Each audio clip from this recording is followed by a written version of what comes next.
Hello everyone, तेज civil के online platform पर आप सभी का स्वागत है। प्रीवियस क्लास में हम पढ़ रहे थे बैलेंस्ड डाइट। तो हमने प्रीवियस क्लास में जितना पढ़ लिया था उसको एक बार हम क्विक रिवीजन कर लेते हैं। तो प्रीवियस क्लास में हमने देखा था बैलेंस्ड डाइट, उसमें हमने उसके कंपोनेंट्स देखे थे। क्या क्या कंपोनेंट्स होते हैं? Carbohydrate, lipid, protein, vitamin, mineral, water और न्यूक्लिक एसिड। और इसमें जो कार्बोहाइड्रेट होता है उससे हमें 50 to 75% एनर्जी प्राप्त होती है। और कार्बोहाइड्रेट, लिपिड और प्रोटीन जो होते हैं उनको कहा जाता है मैक्रोन्यूट्रिएंट्स, दीर्घ पोषक तत्व, क्योंकि इनकी अधिक मात्रा में बॉडी में आवश्यकता होती है और क्योंकि इनसे हमें ऊर्जा प्राप्त होती है, इसीलिए इनको कहा जाता है बायोफ्यूल्स, जैव ईंधन इनको कहा जाता है। विटामिन और मिनरल जो होते हैं उनसे कम मात्रा में हमें आवश्यकता होती है, लेकिन वो हमारी बॉडी के लिए इम्पोर्टेंट होते हैं और इनसे हमें एनर्जी प्राप्त नहीं होती है, इनको कहा जाता है माइक्रो न्यूट्रिएंट्स। कार्बोहाइड्रेट किन से मिलकर बने हुए होते हैं? कार्बन, हाइड्रोजन और ऑक्सीजन से, और इनका अनुपात होता है 1:2:1। इनके प्रकार हम देखें तो ये होते हैं मोनोसेकेराइड, डाइसेकेराइड और पॉलीसेकेराइड। मोनोसेकेराइड जो होते हैं उनका जल अपघटन नहीं होता है। डाइसेकेराइड जो होते हैं वो जल अपघटन होकर 2 मोनोसेकेराइड्स यूनिट्स देते हैं और जो पॉलीसेकेराइड होते हैं वो 2 से ज्यादा मोनोसेकेराइड यूनिट्स देते हैं। इसके बाद हमने मोनोसेकेराइड को देखा। मोनोसेकेराइड का फॉर्मूला CH2O और होल N।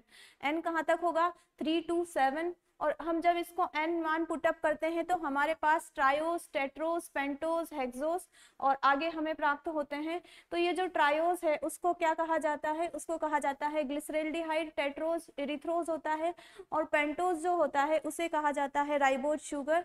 और ये कहाँ पर पाई जाती है? RNA में, ATP में। और इसके अलावा जब इस राइबोज शुगर से एक ऑक्सीजन जब निकल जाता है तो इसको क्या कहा जाता है? इसको कहा जाता है DNA डीऑक्सीराइबोज न्यूक्लिक एसिड। इसके बाद हमने ये देखा कि जो ये n=6 जब हम पुटअप करते हैं तो वो होती है हेक्सोस। और इसमें 3 टाइप की शुगर होती है, ग्लूकोज, फ्रक्टोज और गैलेक्टोज। ग्लूकोज जो होती है वो ब्लड शुगर या ग्रेप्स में पाई जाती है और फ्रक्टोज जो होती है वो फ्रूट शुगर, हनी शुगर इसको कहा जाता है, ये सबसे मीठी होती है। और गैलेक्टोज को क्या कहा जाता है? Brain sugar. अब हम आगे देखते हैं, ये जो n=6 है, अब हम क्या पुटअप करते हैं? n=7, C7H14 और O7 हमें प्राप्त होता है। और इसको क्या कहा जाता है? इसको कहा जाता है हेप्टोज, क्योंकि हम 7 जो वर्ड है उसके लिए क्या वर्ड यूज लेंगे? हेप्ट। हेप्ट हम 7 के लिए यूज लेंगे और इसको कहा जाएगा heptose.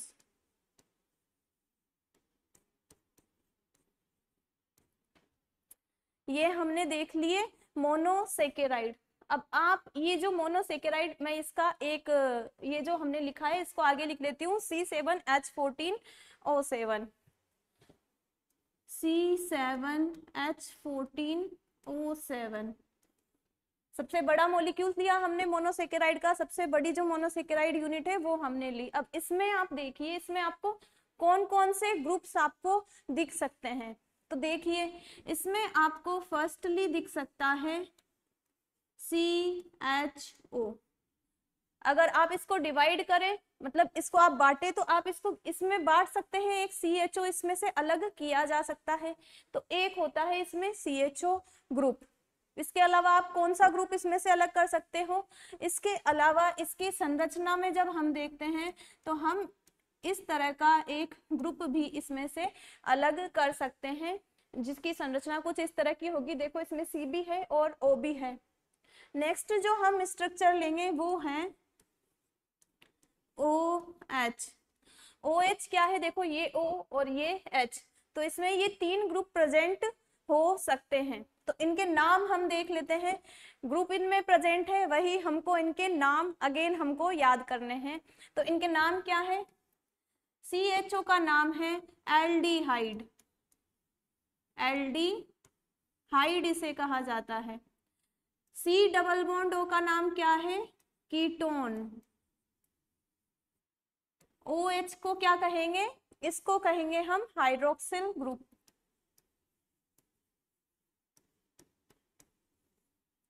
Aldehyde group, ketone group और हाइड्रोक्सिल ग्रुप। तो हमने 3 जो समूह हैं उनको हमने देख लिया। अब हमको क्या करना है, हमको ये जो कार्बोहाइड्रेट हमने देखा था उसका भी नामकरण करना है। कार्बोहाइड्रेट को और हम क्या कह सकते हैं, तो इन ग्रुप के अकॉर्डिंग, इन नाम के अकॉर्डिंग हमको कार्बोहाइड्रेट का एक और नाम देना है। तो क्या देंगे हम, अब ये देखिए OH ग्रुप, OH इसमें कितने होंगे, 7 OH इससे बन सकते हैं। अगर आप इस मॉलिक्यूल को देखें तो इससे आपको 7 OH ग्रुप मिल सकते हैं। और ये 7 कितने हैं, 2 से तो ज्यादा ही हैं। तो जब कोई भी कंपोनेंट 2 से ज्यादा है तो उसके लिए हमने क्या वर्ड यूज लिया था, उसके लिए हमने वर्ड यूज लिया था पॉली। तो यहां पर हम क्या लिखेंगे, पॉली। पॉली हमने लिख दिया। पॉली क्या है, OH group, poly hydroxy, hydroxy, poly hydroxy. और किसी भी जो ये ग्रुप, ये जो हमने मोनोसेकेराइड बनाया है उसमें या तो ये वाला प्रेजेंट हो सकता है या ये वाला प्रेजेंट हो सकता है। तो इसमें हम क्या कहेंगे, कार्बोहाइड्रेट को पॉली हाइड्रोक्सी एल्डिहाइड या कीटोन, पॉली हाइड्रोक्सी एल्डिहाइड या कीटोन इनको कहा जाता है। ये आपसे एग्जाम में पूछा जा सकता है, तो इसको आप याद रखें। इसको क्या कहा जाता है, पॉली हाइड्रोक्सी एल्डिहाइड या कीटोन। अब मैंने कहा आपसे कि या तो इनमें प्रेजेंट हो सकता है एल्डिहाइड या प्रेजेंट हो सकता है कीटोन। या तो इनमें क्या प्रेजेंट हो सकता है, एल्डिहाइड, और या प्रेजेंट हो सकता है इनमें कीटोन। तो जिन भी पॉलीसेकेराइड में, जिन भी इन मोनोसेकेराइड में एल्डिहाइड ग्रुप प्रेजेंट होता है,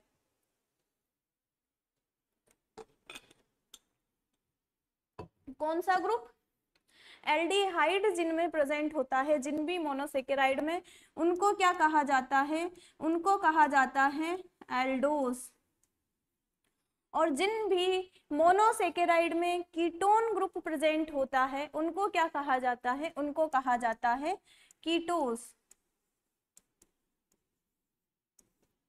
एक मोनोसेकेराइड कौन होंगे, एल्डोस, और एक कौन होंगे, कीटोस।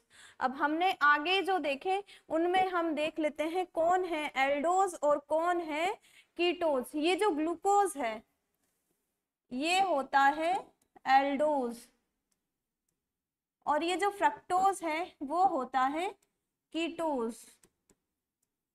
तो आपको समझ में आ गया होगा कि एल्डोस और कीटोस क्या होते हैं। नेक्स्ट हम मोनोसेकेराइड हमारे कंप्लीट हो चुके हैं। अब हम आगे क्या देखेंगे, डाइसेकेराइड। तो आगे हम देखेंगे डाइसेकेराइड।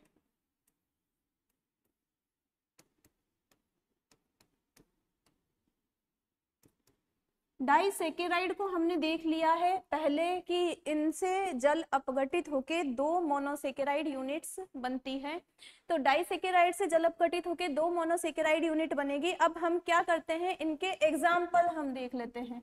डाइसेकेराइड के एग्जाम्पल कौन कौन से हैं, तो डाइसेकेराइड के एग्जाम्पल हम देखें तो इनमें होते हैं सुक्रोज, सुक्रोज इसका एक एग्जाम्पल है। इसके अलावा नेक्स्ट एग्जाम्पल इसका क्या है, माल्टोस, और नेक्स्ट क्या है, सुक्रोज, माल्टोस और लैक्टोज इसका एग्जाम्पल है।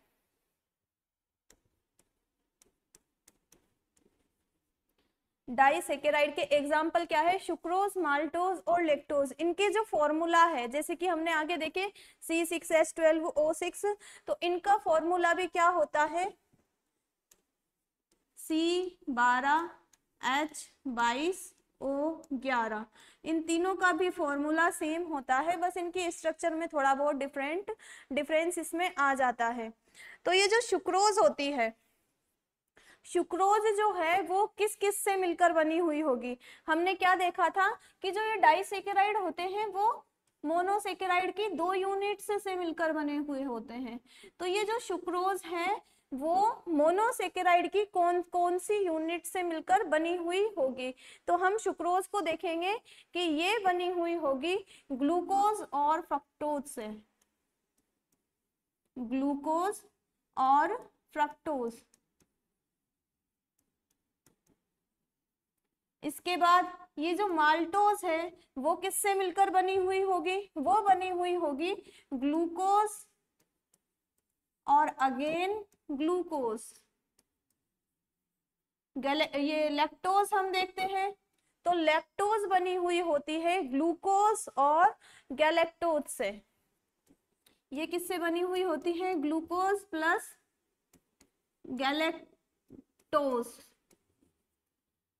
तो डाइसेकेराइड के एग्जाम्पल हमने देखे और ये किन किन मोनोसेकेराइड यूनिट्स से मिलकर बना हुआ होता है वो भी हमने देख लिया। अब ये जो डाइसेकेराइड है, ये ग्लूकोज और फ्रक्टोज मिल रहे हैं, जॉइंट हो रहे हैं, तो इनके बीच का जो ये जॉइंट है, इनका जो बॉन्ड ये बनाते हैं, कोई भी दो चीज मिलती है तो बीच में बनता है बॉन्ड जिससे वो जुड़ी रहे। तो इनमें कौन सा बॉन्ड बनेगा, इनका जो ये बॉन्ड है वो होगा, उसका नाम होगा ग्लाइकोसिडिक बॉन्ड। इनके बॉन्ड का क्या नाम होगा, इनके बॉन्ड का नाम होगा ग्लाइकोसाइडिक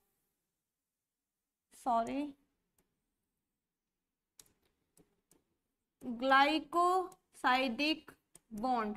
ग्लाइकोसिडिक बॉन्ड इनका नाम होगा। और ये जो ग्लाइकोसिडिक बॉन्ड है इसका क्या फीचर होता है, जब ये ग्लाइकोसिडिक बॉन्ड बनता है किसी भी रिएक्शन में, जब ये ग्लाइकोसिडिक बॉन्ड बनेगा तो इस ग्लाइकोसिडिक बॉन्ड का मीन क्या होता है कि जब इन दोनों कंपोनेंट से मिलकर ये बनेगा तो उसमें वाटर का एक मॉलिक्यूल आउट हो जाएगा, वाटर का एक मॉलिक्यूल आउट हो जाएगा। जैसे कि मान लीजिए C6H12O6, ये है ग्लूकोज का फॉर्मूला, ग्लूकोज। फ्रक्टोज का भी सेम है C6H12O6।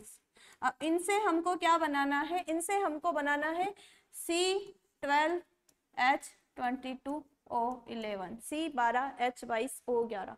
ये दोनों मिलकर जब ये वाला मॉलिक्यूल बनाएंगे तो इनमें क्या होगा, इस मॉलिक्यूल्स में प्रेजेंट होगा ये ग्लाइकोसिडिक बॉन्ड। और जब भी ये बनता है तो उसमें क्या होता है, वाटर का एक कंपोनेंट, वाटर का एक जो मॉलिक्यूल्स है वो आउट हो जाता है, वाटर का एक मॉलिक्यूल आउट हो जाता है। तो इस को आप याद रखें कि ग्लाइकोसिडिक बॉन्ड की फीचर क्या होती है कि जब भी ये बनता है तो एक वाटर मॉलिक्यूल आउट हो जाता है। अब ये जो सुक्रोज है उसको भी हम आगे देख लेते हैं थोड़ा बहुत इसके बारे में, कि जैसे हमने ग्लूकोज, फ्रक्टोज, गैलेक्टोज के बारे में देखा था, तो सुक्रोज जो होती है वो क्या होती है, वो होती है कैन शुगर।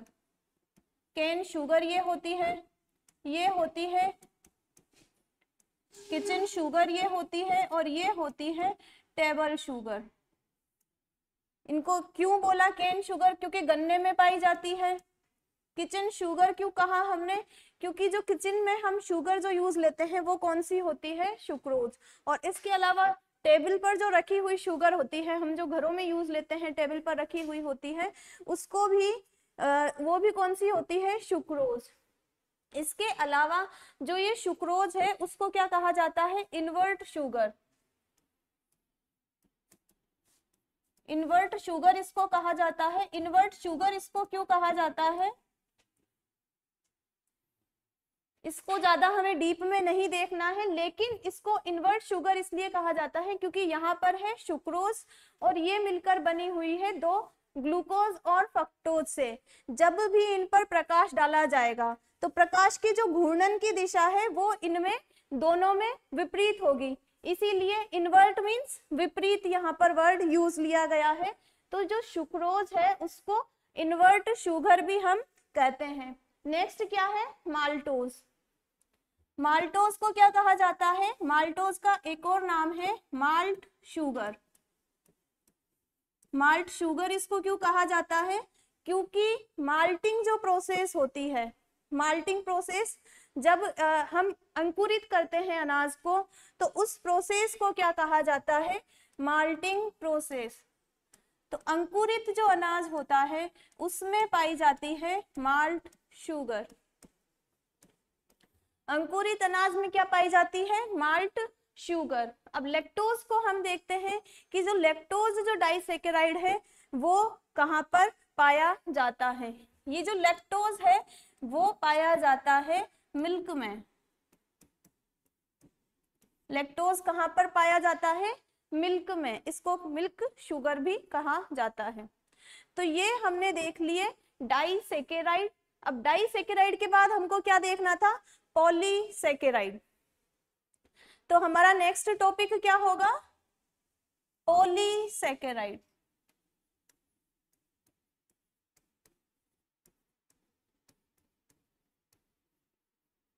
पॉलीसेकेराइड हम देखते हैं, हमने पहले ही देख लिया है कि ये जो मोनोसेकेराइड है उसके 2 से ज्यादा अणुओं से मिलकर बने हुए होंगे। कौन? पॉलीसेकेराइड।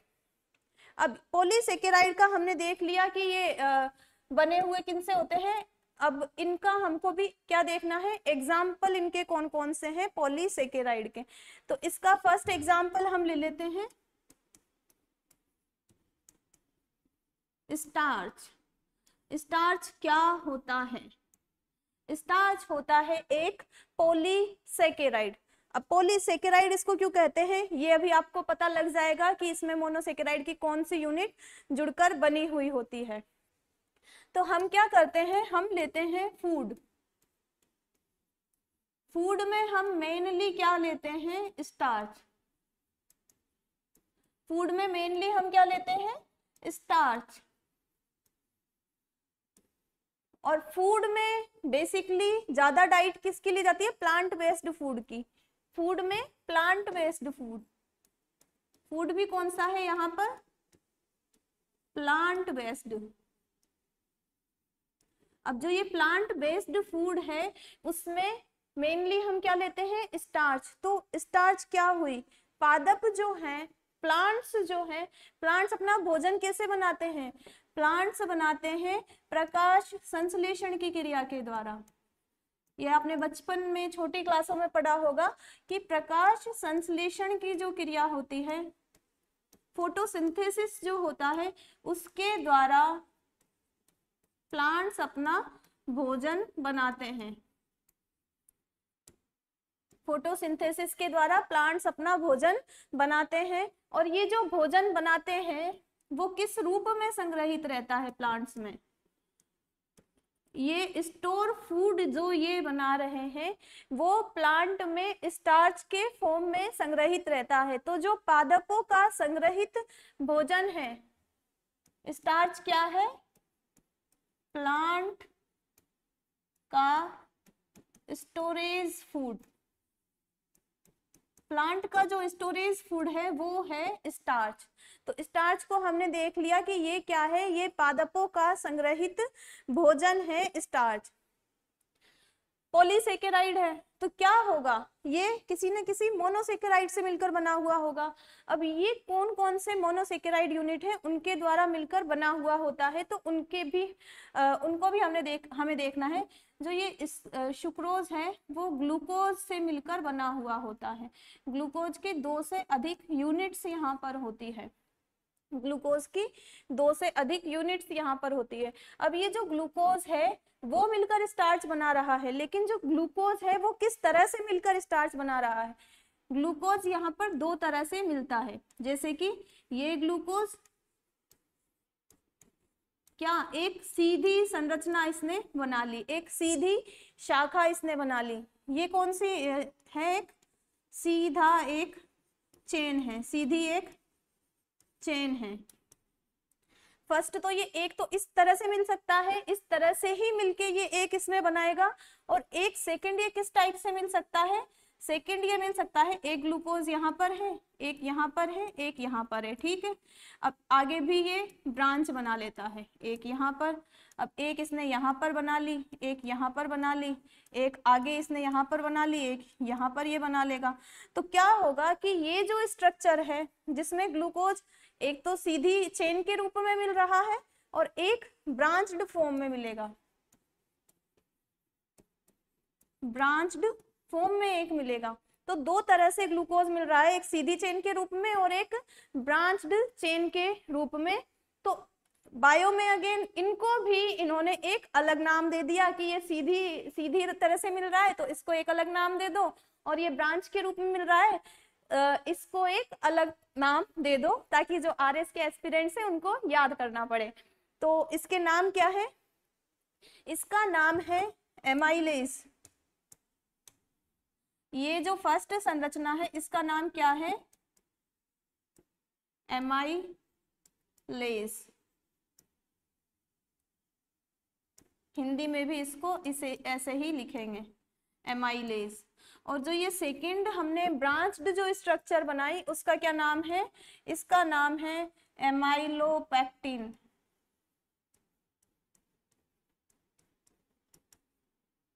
एमाइलोपेक्टिन। तो ये नाम आपको अच्छे से याद करने हैं। एमाइलेज और एमाइलोपेक्टिन जो होते हैं वो होते हैं स्टार्च की स्ट्रक्चर में। कौन कौन होते हैं? एमाइलेज और एमाइलोपेक्टिन।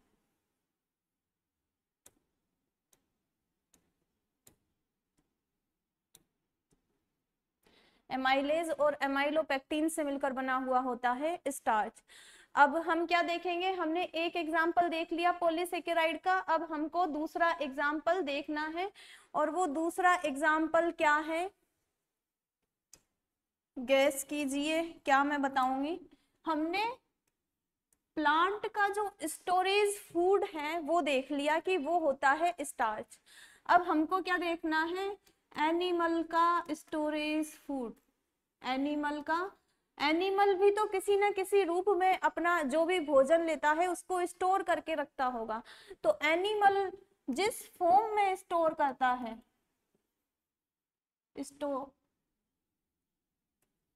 स्टोरेज फूड, एनिमल जो है वो किस फॉर्म में फूड को स्टोर करता है? एनिमल करते हैं ग्लाइकोजन के रूप में।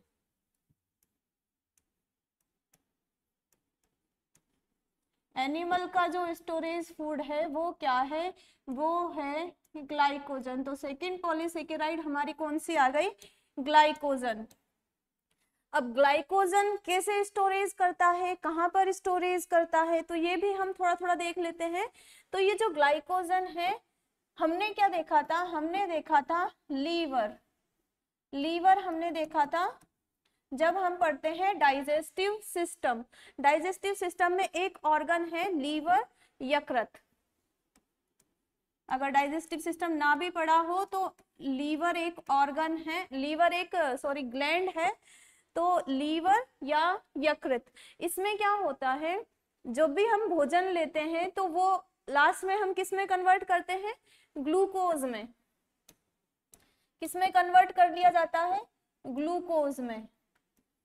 ग्लूकोज की यूनिट्स में हम कन्वर्ट कर लेते हैं। तो ये जो ग्लूकोज है ये आगे किस में कन्वर्ट हो जाता है? लीवर में।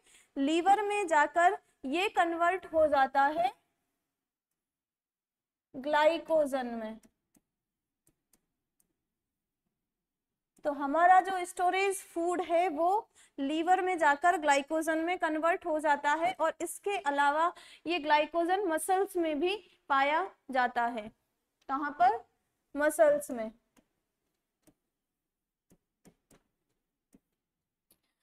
तो हमने देखा कि ग्लूकोज कन्वर्ट हो गया यहाँ पर ग्लाइकोजन में। लेकिन क्या होता है जब हम भूखे होते हैं, जब हमें हम भोजन नहीं कर रहे होते हैं, हम फास्ट कर रहे होते हैं, तो जब हम भूखे होते हैं तब क्या होता है? जब हम भूखे होते हैं तब क्या होता है कि हम भोजन तो ले नहीं रहे होते हैं, तो हम ग्लूकोज तो नहीं ले रहे होते हैं, लेकिन क्या होता है? हमारे पास ग्लाइकोजन स्टोर है। ग्लाइकोजन हमारे पास क्या है? स्टोर है। तो ये जो ग्लाइकोजन है वो कन्वर्ट हो जाता है ग्लूकोज में। ग्लाइकोजन किस में कन्वर्ट हो जाता है? ग्लूकोज में। और ये जो प्रोसेस है उसको क्या कहा जाता है? इस प्रोसेस को कहा जाता है ग्लाइकोजिनोलाइसिस। ग्लाइकोजन के ग्लूकोज में परिवर्तित होने को क्या कहा जाता है? ग्लाइकोजिनोलाइसिस। अब इस वर्ड का मीन भी आप समझिए, ग्लाइकोजिनोलाइसिस क्यों लिखा? ग्लाइकोजन और लाइसिस मतलब ग्लाइकोजन का टूटना, ग्लाइकोजन टूट के ग्लूकोज बना लेगा और हमें एनर्जी मिल जाएगी। तो फास्ट में क्या होता है? ग्लाइकोजन कन्वर्ट हो जाता है ग्लूकोज में। ठीक, अब इसके अलावा हमने ब्रैकेट में आप लिख लीजिए एक और चीज साथ में, क्योंकि यहाँ पर ये ग्लाइकोजिनोलाइसिस चल रहा है तो हम ब्रैकेट में एक और चीज लिख लेते हैं यहाँ पर, कार्बोहाइड्रेट। ये हम क्या पढ़ रहे हैं पॉलीसेकेराइड में? पॉलीसेकेराइड और कार्बोहाइड्रेट। इसके अलावा क्या लेते हैं हम ऊर्जा के लिए? लिपिड और प्रोटीन हम ऊर्जा के लिए लेते हैं। तो लिपिड और प्रोटीन जो है, लिपिड और प्रोटीन, लिपिड और प्रोटीन ये भी कन्वर्ट होती है ग्लूकोज में। जैसे कि भूखे हैं हम तो सबसे पहले तो ग्लाइकोजन कन्वर्ट होगा, और ग्लाइकोजन के बाद सेकंड नंबर पर कौन कन्वर्ट होगा? फर्स्ट तो ग्लाइकोजन कन्वर्ट होगा, सेकंड नंबर पर कौन कन्वर्ट होगा? लिपिड, और थर्ड नंबर पर कौन कन्वर्ट होगा? प्रोटीन। इनकी ये सीक्वेंस है, ये सीक्वेंस भी आप याद रखें कि फर्स्ट नंबर पर ग्लाइकोजन, सेकंड पर लिपिड, थर्ड पर प्रोटीन। प्रोटीन और लिपिड जब ग्लूकोज में कन्वर्ट होते हैं तो इस वाली जो प्रोसेस है इसको क्या कहा जाता है? ग्लूकोनियोजेनेसिस। ग्लूकोनियोजेनेसिस, ग्लूकोनियोजेनेसिस ग्लूकोजन का, जेनेसिस यहाँ पर हो रहा है लिपिड और प्रोटीन से। और ये हम हमारा डिब्बा यहाँ पर बंद कर लेते हैं क्योंकि ये एक अलग टॉपिक है, अलग टॉपिक से रिलेटेड है। यहाँ पर हम पढ़ रहे हैं पॉलीसेकेराइड। तो हमने ग्लाइकोजिनोलाइसिस देख लिया और ग्लूकोनियोजेनेसिस हमने देख लिया। और ये दोनों प्रोसेस क्या कहाँ पर होगी? ये दोनों प्रोसेस होगी लीवर में। और इन प्रोसेस को कराने के लिए हम इतनी देर से क्या बोल रहे हैं? Endocrine gland, exocrine gland. तो इन ग्लैंड्स से एक हार्मोन निकलता है, वो होता है कोर्टिसोल, उसका नाम होता है। कोर्टिसोल जो है वो इन प्रोसेस को एक्टिव करता है। तो कौन से हार्मोन की प्रेजेंस में? कोर्टिसोल। आप ज्यादा ना सोचे कोर्टिसोल क्या होता है, क्योंकि हम जब एंडोक्राइन ग्लैंड पढ़ेंगे तब हम इसको और डिटेल में पढ़ेंगे। अभी के लिए आप याद रखिए कि ये जो प्रोसेस होती है वो कोर्टिसोल हार्मोन के प्रेजेंस में होती है।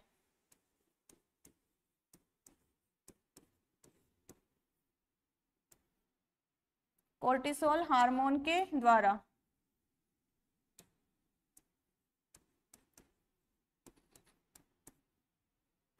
तो हमने क्या देख लिया? ग्लाइकोजन। अब नेक्स्ट क्या है? पॉलीसेकेराइड। सेकंड नंबर का पॉलीसेकेराइड ग्लाइकोजन, थर्ड नंबर का पॉलीसेकेराइड हम देख लेते हैं। थर्ड पॉलीसेकेराइड है काइटिन। काइटिन क्या होता है इसको भी हम देख लेते हैं। आपने इंसेक्ट्स देखे होंगे, और इंसेक्ट जब आपकी पैर के नीचे आ जाएगा तो एक चर्र सी आवाज आएगी। कोई भी इंसेक्ट है, जैसे कि आप कॉकरोच ले लीजिए, कोई भी फ्लाइंग इंसेक्ट ले लीजिए, तो वो जब आपके पैर में आएगा तो आपको एक चर्र सी आवाज आएगी। अब वो आवाज आपको आती क्यों है? क्योंकि उनका जो इंसेक्ट है, इंसेक्ट का जो बाह्य आवरण है, इंसेक्ट का आउटर कवरिंग है, आउटर कवरिंग को हम क्या बोल देंगे यहाँ पर? बाह्य कंकाल। बाह्य कंकाल, आउटर स्केलेटन। तो इनका जो आउटर स्केलेटन होता है काइटिन का बना हुआ होता है, और ये काइटिन एक पॉलीसेकेराइड है। इस वजह से जो इंसेक्ट है वो अगर पैर के नीचे आ जाते हैं तो चर्र सी आवाज आ जाती है। कभी कभी तो ऐसा होता है कि ये मरते ही नहीं है पैर के नीचे आने के बाद भी। तो इनका जो बाह्य कंकाल है वो काइटिन का बना हुआ होता है। अब ये जो इंसेक्ट है, इंसेक्ट कितने सारे हैं, ऑल टाइप ऑफ इंसेक्ट आप मिला लीजिए। इंसेक्ट में भी क्या कीजिए, ऑल टाइप के जो इंसेक्ट है उनका एक ग्रुप आप देखिए, ऑल टाइप के इंसेक्ट का ग्रुप देखिए, और उस ग्रुप को क्या कहा जाता है, उस ग्रुप को कहा जाता है, एक अलग ही नाम दे दिया। मैं आपको इतनी देर से बता रही हूँ कि ये जो बायोलॉजी है इसमें बस नाम देने का काम चल रहा है कि इसको ये नाम दे दिया, इसको ये नाम दे दिया। तो यहाँ पर इंसेक्ट का जो ग्रुप है उसको भी हमने एक नाम दे दिया, और वो क्या है, ऑर्थोपोडा। ऑर्थोपोडा इसको नाम दे दिया। अब इसको ऑर्थोपोडा नाम क्यों दिया वो भी आप देख लीजिए यहीं पर। ऑर्थोपोडा हमने नाम इसलिए दिया क्योंकि ऑर्थो का मीन्स होता है संधि युक्त। ऑर्थो का मीन्स क्या होता है, ऑर्थो का मीन्स होता है संधि युक्त। संधि मीन्स जॉइंट युक्त, इंग्लिश मीडियम वाले जॉइंट युक्त। और पोडा का मीन्स क्या होता है, पेड़। तो जिनमें भी संधि युक्त पेड़ पाए जाते हैं उनको कहा जाता है ऑर्थोपोडा। कितने भी जितने भी इंसेक्ट्स हैं आप देख लीजिए, उनके पैरों की स्ट्रक्चर कुछ ऐसी होगी कि आपको लगेगा कि वो संधि युक्त है। जैसे कि इस तरह से स्ट्रक्चर होगी, यहाँ पर ऐसे जॉइंट रहता है तो इस तरह से स्ट्रक्चर होगी। तो उस संधि युक्त जो उनके पैर होते हैं, संधि युक्त उनके उपांग होते हैं, उपांग भी इनको कहा जा सकता है। तो जो इंसेक्ट है, इंसेक्ट का ग्रुप है ऑर्थोपोडा। अब यहाँ पर क्या ग्रुप है, तो ग्रुप की जगह भी हम एक फैंसी वर्ड यूज लेंगे, और वो फैंसी वर्ड क्या है, फाइलम। ग्रुप की जगह हम क्या लेंगे, फाइलम वर्ड यूज, और इसको हिंदी में कहा जाता है संघ।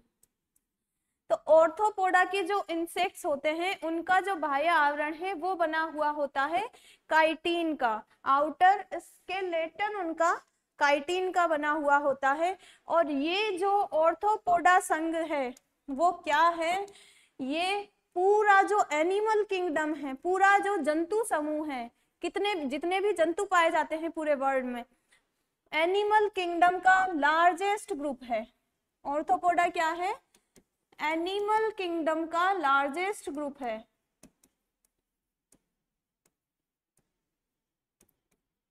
सबसे ज्यादा हमारे क्या पाए जाते हैं, इंसेक्ट्स।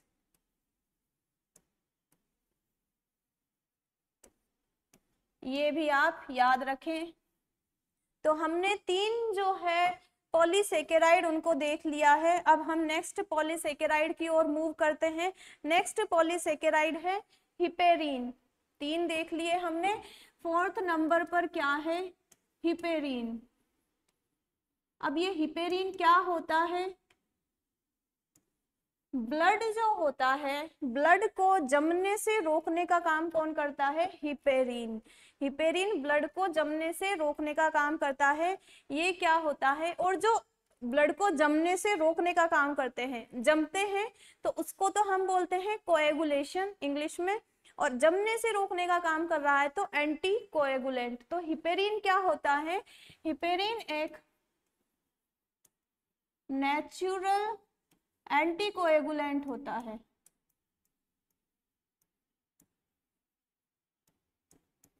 नेचुरल एंटीकोएगुलेंट मींस प्राकृतिक रक्त स्कंदनकारी ये होता है। तो नेक्स्ट जो पॉलीसेकेराइड है हिपेरीन हमने देख लिया। अब इसके बाद हम एक और पॉलीसेकेराइड देखते हैं, वो है सेल्यूलोज। सेल्यूलोज क्या होता है, नाम तो सुना ही होगा। तो जो भी प्लांट्स होते हैं उनमें भी पाई जाती है सेल्स। जैसे कि सजीव की संरचनात्मक और क्रियात्मक इकाई क्या है, सेल्स। तो जो ह्यूमन है, जो जंतु है, उनमें भी पाई जाती है और प्लांट्स में भी पाई जाती है। तो प्लांट में क्या पाई जाती है, ये सेल मैंने बना दी, प्लांट की ये सेल मैंने बना दी, एक कोशिका मैंने बना दी। इस सेल में जो ये सेल वॉल है, सेल में ये जो आउटर कवरिंग इसकी है उसको हम क्या कहते हैं, सेल वॉल, कोशिका भित्ति, सेल वॉल इसको कहा जाता है। और ये जो सेल वॉल है उसमें क्या पाया जाता है, उसमें पाया जाता है ये सेल्यूलोज। तो प्लांट की सेल वॉल में क्या पाया जाता है, सेल्यूलोज, जो कि होता है एक पॉलीसेकेराइड। अब आप देखिए कपास, जूट, ये जो भी वस्त्र बनाने में काम में आने वाले जो प्लांट फाइबर है, इनको क्या कहा जाता है, प्लांट फाइबर। प्लांट फाइबर ये होते हैं। अब ये जो प्लांट फाइबर है ये भी किसके बने हुए होते हैं, सेल्यूलोज के। प्लांट फाइबर किसके बने हुए होते हैं, सेल्यूलोज के। और इसके अलावा जो ये तो हमने प्लांट फाइबर पढ़ लिए जो कि वस्त्र बनाते हैं, और जो एनिमल फाइबर जैसे कि रेशम हुआ, तो ये जो रेशम और ऊन है वो किसके होते हैं, वो होते हैं प्रोटीन के। रेशम और ऊन एनिमल फाइबर, एनिमल फाइबर जो होते हैं, जैसे कि रेशम हमने ले लिया, ऊन हमने ले लिया, आदि किसके बने हुए होते हैं, ये बने हुए होते हैं प्रोटीन के। एनिमल फाइबर किसका बना हुआ होता है, प्रोटीन का बना हुआ होता है। तो सेल्यूलोज हमने देख लिया। अब नेक्स्ट जो पॉलीसेकेराइड हमको लेना है, वो नेक्स्ट पॉलीसेकेराइड क्या है, नेक्स्ट पॉलीसेकेराइड है इनुलिन। नेक्स्ट पॉलीसेकेराइड है इनुलिन। इनुलिन, ये इनुलिन क्या होता है, इनुलिन जो होता है वो एक पॉलीसेकेराइड है, और ये यूज होता है किडनी की डिजीज का पता लगाने में। किडनी डिजीज का पता लगाने में।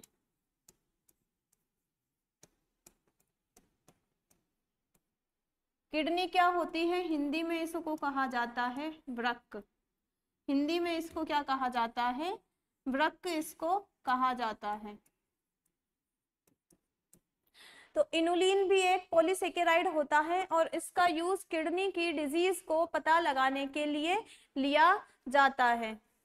अब हमने ये कार्बोहाइड्रेट हमारे हो गए, कोई भी पॉइंट्स जो मुझे एक्स्ट्रा मिलेंगे मैं आपको ऐड करवाती जाऊंगी, ये सब प्री के लिए बहुत इंपॉर्टेंट है। तो कार्बोहाइड्रेट हमने देख लिया। अब नेक्स्ट जो संतुलित भोजन का नेक्स्ट कंपोनेंट है वो हम देख लेते हैं, वो है प्रोटीन। नेक्स्ट हमको क्या देखना है, प्रोटीन हमको देखना है।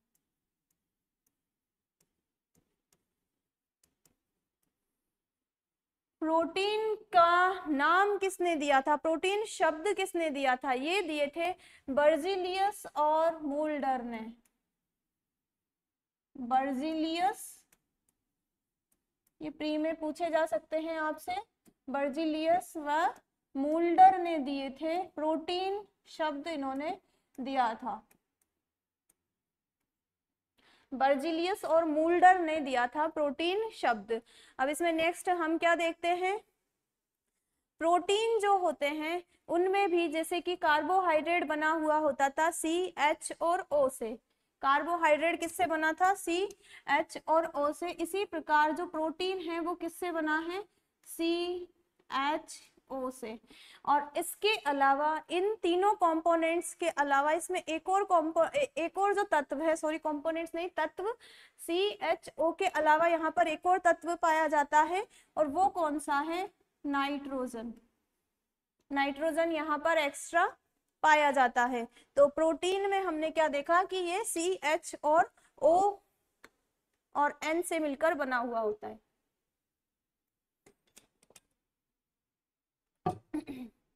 अब नेक्स्ट क्या देखते हैं, जैसे कि कार्बोहाइड्रेट में हमने सेकेराइड देखा, फिर उसको हम तोड़ते गए लास्ट में हमारा मोनोसेकेराइड ग्लूकोज आ जाता है। इसी प्रकार जो ये प्रोटीन होता है वो किन से मिलकर बना हुआ होता है, प्रोटीन एक अकेली है और वो किन से मिलकर बनी हुई होती है, तो प्रोटीन मिलकर बनी हुई होती है एमिनो एसिड्स से,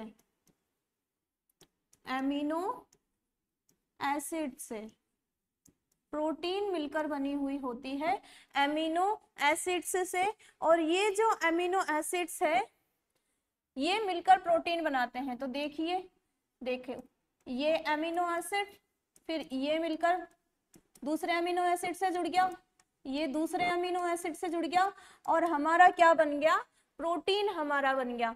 अब ये दो जो अमीनो एसिड हैं, दो अमीनो एसिड है, उनके बीच में ये जो बॉन्ड है इसका भी यहाँ पर एक नाम हमने दे दिया है। और वो नाम क्या है, वो नाम है पेप्टाइड बॉन्ड।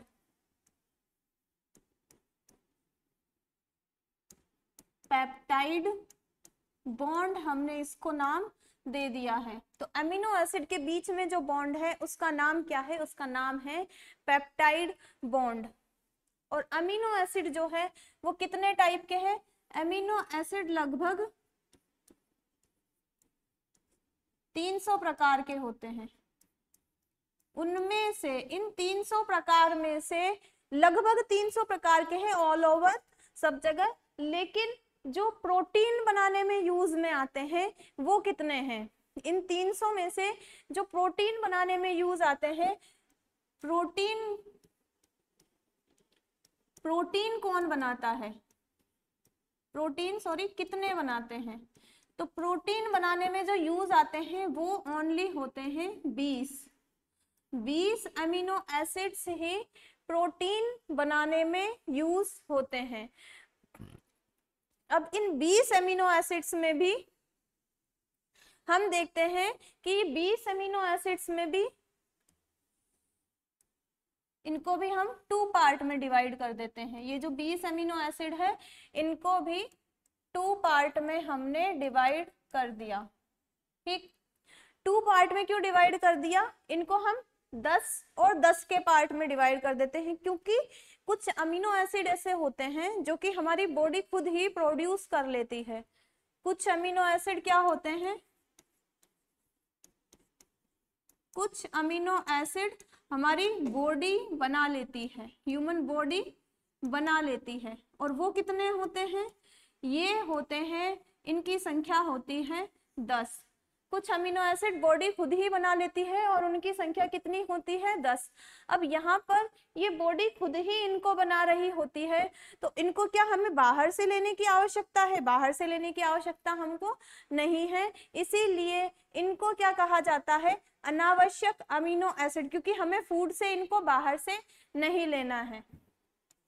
तो इनको क्या कहा जाता है, अनावश्यक, मीन्स हमारे लिए फूड में लेना इनको नेसेसरी नहीं है। अनावश्यक अमीनो अम्ल, अनावश्यक अमीनो अम्ल। और इंग्लिश में इनको क्या कहा जाएगा, इंग्लिश में इनको कहा जाएगा नॉन एसेंशियल अमीनो एसिड, इनको कहा जाता है नॉन एसेंशियल अमीनो एसिड, इनको कहा जाता है। और इसके अलावा बाकी कितने बचे, 10 जो अमीनो एसिड हैं इनको हमें बाहर से लेना पड़ता है फूड के थ्रू। तो ये जो अमीनो एसिड है, क्योंकि ये हमारी बॉडी में नहीं बन रहे हैं, इनको हमें फूड से लेना आवश्यक है, फूड से हम इनको लेते हैं। तो ये क्या है, ये है आवश्यक अमीनो अम्ल, ये क्या है, आवश्यक अमीनो एसिड। और इंग्लिश में इनको कहा जाएगा essential amino acid, essential amino acid. एक अमीन आप समझ जाइएगा कि इसका अमीन है अमीनो एसिड। तो हमने 2 टाइप ऑफ अमीनो एसिड देख लिया, आवश्यक और अनावश्यक अमीनो अम्ल। अब ये जो प्रोटीन है वो हमारी बॉडी का कितना % पार्ट बनाते हैं, ये जो प्रोटीन है वो हमारी बॉडी का 15% पार्ट बनाते हैं। प्रोटीन हमारी बॉडी का कितना %, 15% पार्ट बनाते हैं।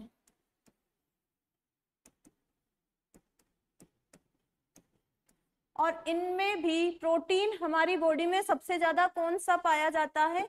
तो सबसे ज्यादा मैक्सिमम जो प्रोटीन है वो हमारी बॉडी में कौन सा पाया जाता है? कोलेजन। कोलेजन प्रोटीन सबसे ज्यादा पाया जाता है। और ये कहाँ कहाँ पर पाया जाता है वो आप देखिए। सबसे बाहर हमारे क्या होती है? स्किन। स्किन के नीचे क्या होती है? हड्डी। तो स्किन में पाया जाता है, सॉरी, स्किन सबसे ऊपर आप देखिए, फिर स्किन के नीचे मसल्स होगी, तो मसल्स में फिर बोन होगी, बोन में फिर मसल्स, और मसल्स को जो कनेक्ट करेगी वो क्या होती है? टेंडन उनको कहा जाता है। और जो बोन, सॉरी, मसल्स और बोन को मैं डायग्राम से आपको बता देती हूँ। यहाँ पर ये स्किन है, स्किन के नीचे एक एक नाम हम लिख लेते हैं।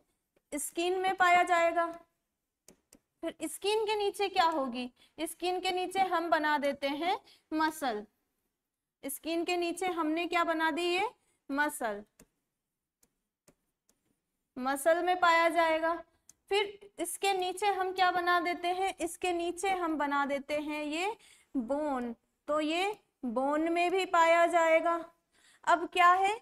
मसल्स और बोन को जो कनेक्ट करेगा, मसल और बोन को कौन कनेक्ट करेगा? मसल और बोन को कनेक्ट करेगा हमारा टेंडन।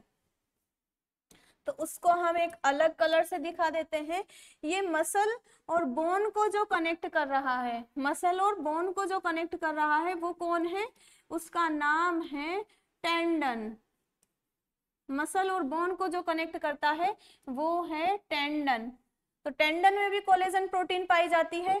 और ये बोन और बोन को कनेक्ट करने का, बोन में भी, जैसे कि ये बोन है एक, इसको किसी दूसरी बोन से कनेक्ट किया, तो ये जो बोन बोन को कनेक्ट करने का काम कर रहा है उसको क्या कहा जाता है? लिगामेंट। बोन और बोन को जो कनेक्ट करता है उसे कहा जाता है लिगामेंट। दिख रहा होगा आपको, यहाँ पर देख लेती हूँ मैं एक बार।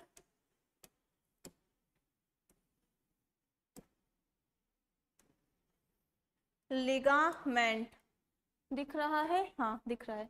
तो बोन और बोन को कनेक्ट करने का काम कौन करता है? लिगामेंट। तो यहाँ पर पाया जाता है ये कोलेजन प्रोटीन, जो कि होता है सबसे ज्यादा हमारी बॉडी में। कोलेजन प्रोटीन हमने देख लिया। अब हम नेक्स्ट क्या देखेंगे? नेक्स्ट ये जो मसल हमने लिखी, इसमें भी हम देख लेते हैं मसल्स। मसल्स में भी, मसल्स क्योंकि हमारी फैलती है, सिकुड़ती है। अब मैं हाथ ऊपर नीचे कर रही हूँ तो यहाँ पर जो मसल्स है वो फैल रही होगी, सिकुड़ रही होगी, इसीलिए मेरा हाथ मूवमेंट कर पा रहा है। तो मूवमेंट करने के टाइम मसल्स फैलती सिकुड़ती है। तो इन मसल्स में भी प्रोटीन पाई जाती है। और उस प्रोटीन का क्या नाम है? एक्टिन और मायोसिन। एक्टिन और मायोसिन। एक्टिन और मायोसिन नाम की प्रोटीन है, वो पाई जाती है मसल्स में। और ये क्या काम करती है? ये काम करती है कॉन्ट्रैक्शन का और रिलैक्सेशन का। कॉन्ट्रैक्ट करने का काम करती है और रिलैक्स करने का काम करती है। किसको? मसल्स को कॉन्ट्रैक्ट और रिलैक्स करने का जो काम करती है वो कौन है? एक्टिन और मायोसिन। इसके अलावा आप देखिए, हमारे जो बाल है, हमारे जो नाखून है, उनमें भी बाल, नाखून और जो एनिमल्स में सींग पाए जाते हैं। यहाँ पर जगह है, इधर लिख देते हैं। बाल में, नाखून में और बाल में, नाखून में और एनिमल में जो सींग पाए जाते हैं, इनमें भी एक प्रोटीन पाई जाती है। और उस प्रोटीन का क्या नाम है? उसका नाम है यहाँ पर कीरेटिन प्रोटीन। क्या नाम है?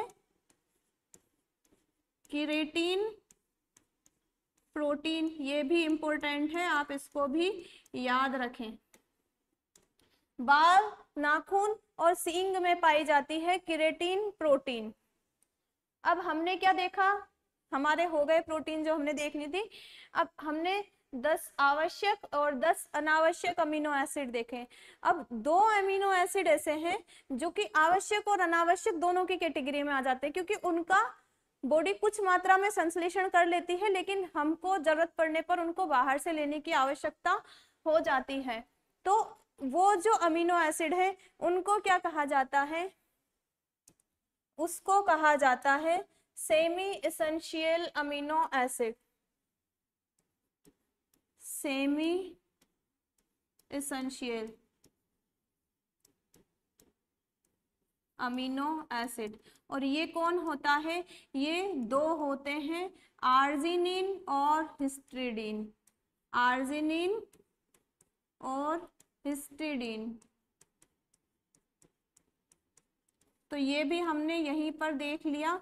सेमी एसेंशियल अमीनो एसिड कौन से हैं, आर्जिनिन और हिस्टिडीन, क्योंकि हमारी जो बॉडी है कुछ मात्रा में इनका प्रोडक्शन कर लेती है, लेकिन हमको जरूरत पड़ने पर इनको बाहर से लेने की आवश्यकता हो जाती है। इसीलिए इन अमीनो एसिड्स को क्या कहा जाता है, semi essential amino acids.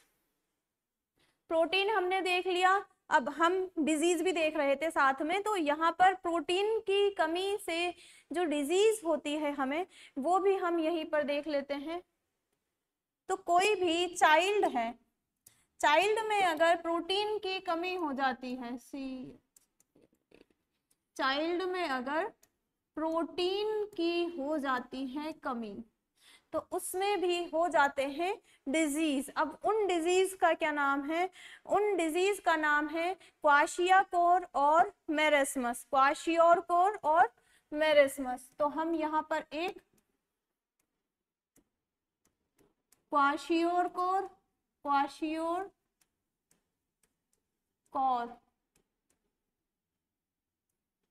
Kwashiorkor, और सेकंड कौन सी है, सेकंड है यहाँ पर मेरेस्मस।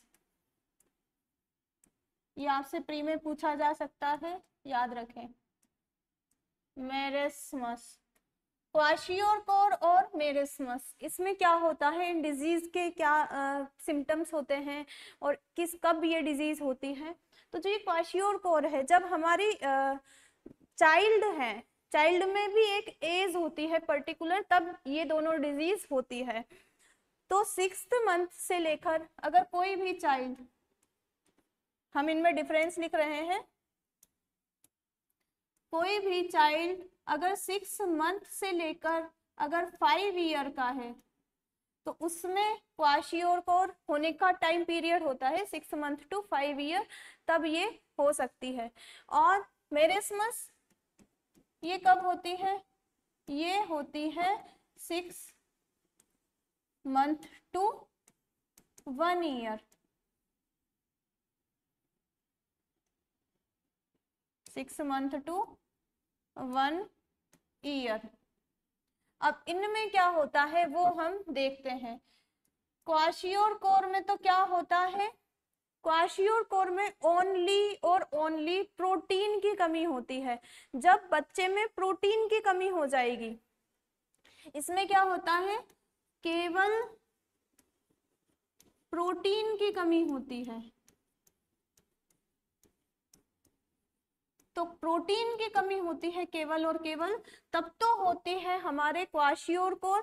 और मेरेस्मस क्यों होता है, जब प्रोटीन के साथ और कौन कौन से थे, कार्बोहाइड्रेट और लिपिड, तो इनकी भी कमी हो जाती है। इसमें क्या लिख देते हैं हम, शॉर्ट में लिख देते हैं, आप समझ जाइएगा, प्रोटीन के साथ कार्बोहाइड्रेट और लिपिड की भी यहाँ पर कमी हो जाती है। इन तीनों की जब कमी हो जाती है तो वहां पर क्या हो जाता है, मेरेस्मस वहां पर हो जाता है, प्रोटीन, कार्बोहाइड्रेट और लिपिड तीनों की कमी से। इसमें क्या होता है, इसमें बॉडी में जो बच्चा है उसकी बॉडी में आ जाती है सूजन, और इस सूजन को भी यहाँ पर अगेन एक नाम दे दिया गया है, और वो नाम क्या है यहाँ पर, इडेमा।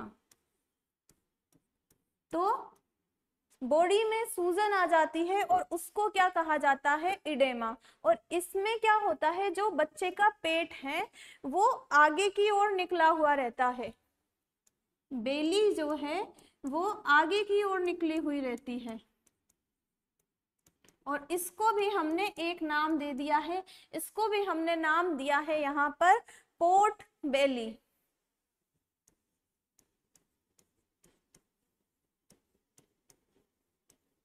और इसमें मेरेस्मस में यहाँ पर ये जो ये वाले जो लक्षण है वो वाले लक्षण यहाँ पर नहीं पाए जाते हैं।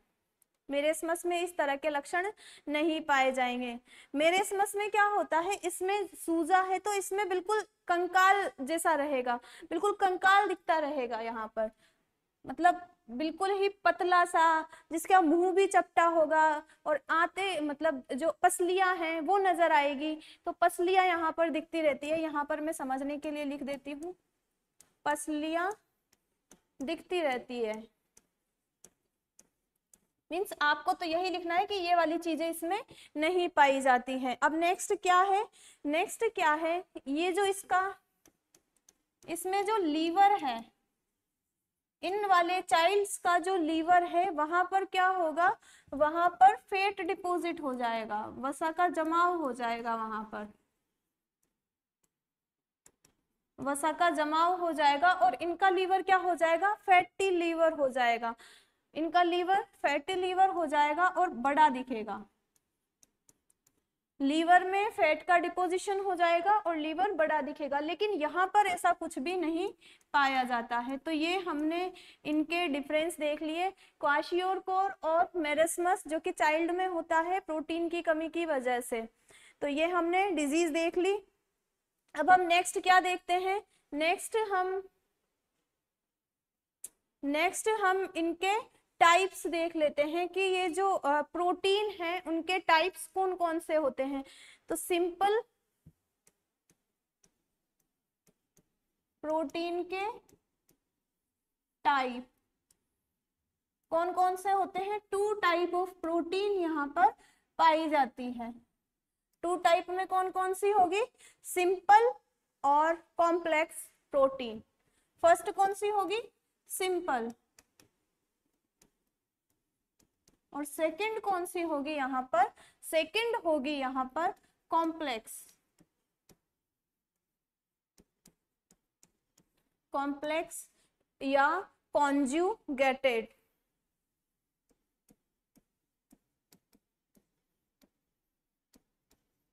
देखिए मैं यहाँ पर आपको लिख लिख के बता रही हूँ, तो आप क्या कर सकते हैं, आप साथ में भी इसके नोट्स बना सकते हैं, आपको इतना टाइम इजीली मिल जाता है। तो सिंपल और कॉम्प्लेक्स या कॉन्जुगेटेड लिपिड। कॉन्जुगेटेड को क्या कहा जाता है, संयुग्मी। अब ये जो सिंपल लिपिड है वो क्या होती है, सिंपल लिपिड में केवल और केवल पाया जाता है अमीनो एसिड। इसमें केवल क्या पाए जाएंगे, amino acids, amino acids plus amino acids. इस तरह से ये amino acids only amino acids से मिलकर बनी हुई होगी। और इसके एग्जाम्पल क्या होंगे, इसके एग्जाम्पल हैं जैसे कि हम ब्लड में पढ़ते हैं ना, जैसे कि एल्ब्यूमिन, ग्लोबुलिन, ये सब इसके एग्जाम्पल हैं। और कॉन्जुगेटेड लिपिड में क्या होगा, कॉन्जुगेटेड या कॉम्प्लेक्स लिपिड। कॉम्प्लेक्स मींस जटिल। अब इनको जटिल क्यों कहा गया है, क्योंकि इनमें क्या होता है, इनमें अमीनो एसिड तो होगा ही, अमीनो एसिड्स के साथ यहाँ पर कोई अन्य समूह भी उपस्थित होगा, अन्य समूह भी यहाँ पर प्रेजेंट होगा। प्रोटीन अमीनो एसिड तो होगा ही, और उसके साथ कोई अन्य समूह भी यहाँ पर मिल सकता है, अमीनो एसिड के साथ कोई अन्य समूह भी यहाँ पर मिल सकता है। तो वो अन्य समूह यहाँ पर क्या हो सकता है, जैसे कि एग्जाम्पल आप लीजिए। एग्जाम्पल में क्या है, ग्लाइकोप्रोटीन,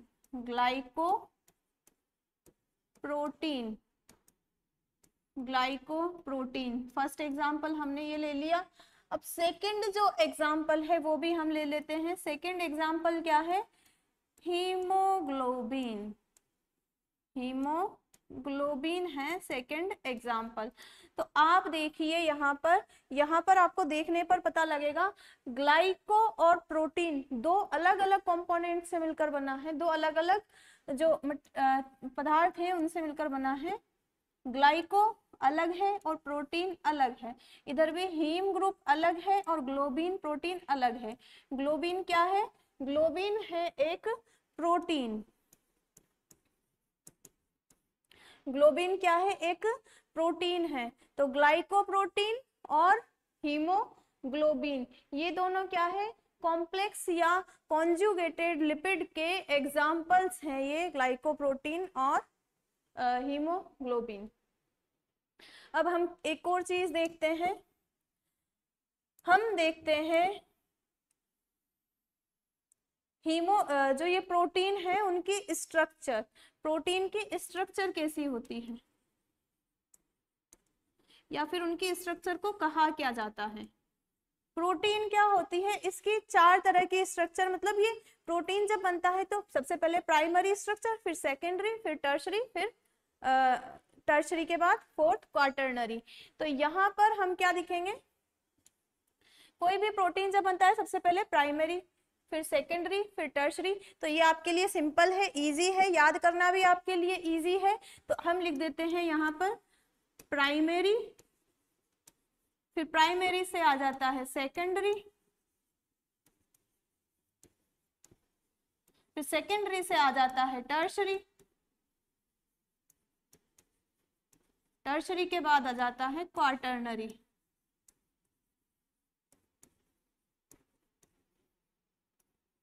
टर्शरी और टर्शरी के बाद क्या आ जाता है? क्वार्टरनरी। तो ये प्रोटीन की स्ट्रक्चर है।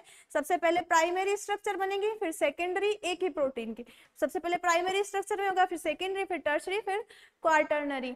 अब इसमें क्या होता है, जैसे कि इसमें मैंने ये अमीनो एसिड्स बना दिए छोटी छोटी बूंदों के रूप में, मैं अमीनो एसिड बना रही हूँ, छोटी छोटी ड्रॉपलेट्स, ये जो पॉइंट्स मैंने बनाए हैं अमीनो एसिड। अब सेकेंडरी में क्या होगा? सेकेंडरी में ये थोड़ा इस तरह से हो जाएंगे, फिर टर्शरी में क्या होगा? टर्शरी में थोड़ा इस तरीके से हो जाएंगे, क्वार्टरनरी में और ज्यादा इस तरह से हो जाएंगे।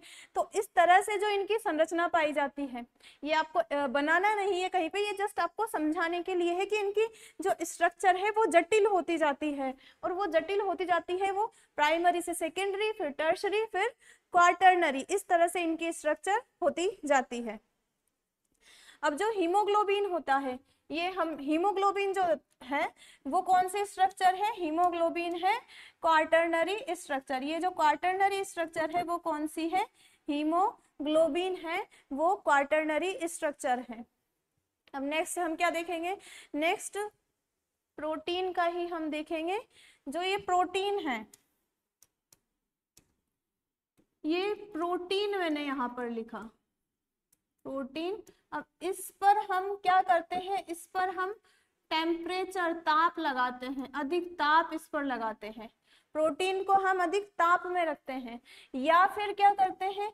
या फिर हम इसकी क्रिया किससे कराते हैं? अम्ल से या क्षार से। प्रोटीन पर या तो हम टेम्परेचर बढ़ा देंगे इसका, या फिर इसकी क्रिया करा देंगे अम्ल से, या फिर इसकी क्रिया करा देंगे क्षार से। तो क्या होगा? जो प्रोटीन है वो, अभी मैंने स्ट्रक्चर आपको बताई थी, प्राइमरी, सेकेंडरी, टर्शरी, क्वार्टरनरी। तो प्रोटीन जो है अपनी स्ट्रक्चर को खो देता है, स्ट्रक्चर को खो देता है, और इसको भी, ये जो प्रोसेस है इसको भी हम एक नाम दे देते हैं, और इसका नाम क्या है? इसका नाम है डिनेचुरेशन ऑफ प्रोटीन, प्रोटीन का विकृतीकरण। प्रोटीन का विकृतीकरण। लेकिन ये जो प्रोसेस है ये ऐसे नहीं है कि प्रोटीन पर एक बार ये सारी क्रियाएं की और ये स्ट्रक्चर को खो दी। ये प्रोसेस जो है वो रिवर्सिबल है, मतलब अगर आप ये सारी चीजें हटा देंगे यहाँ से, तो ये जो स्ट्रक्चर खो चुकी प्रोटीन है वो दोबारा प्रोटीन में परिवर्तित हो जाएगी। मीन्स ये क्या प्रोसेस है? ये रिवर्सिबल है, रिवर्सिबल है प्रोसेस।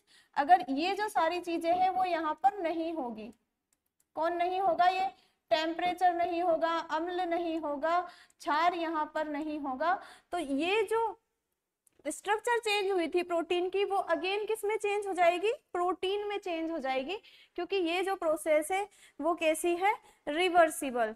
तो आज की क्लास में हम इतना ही करते हैं, इतना प्रोटीन तक हमने देख लिया। अब नेक्स्ट क्लास में हम लिपिड करेंगे, और प्रोटीन में भी अगर कुछ एक दो पॉइंट जो बाकी है वो मैं नेक्स्ट क्लास में बता दूंगी।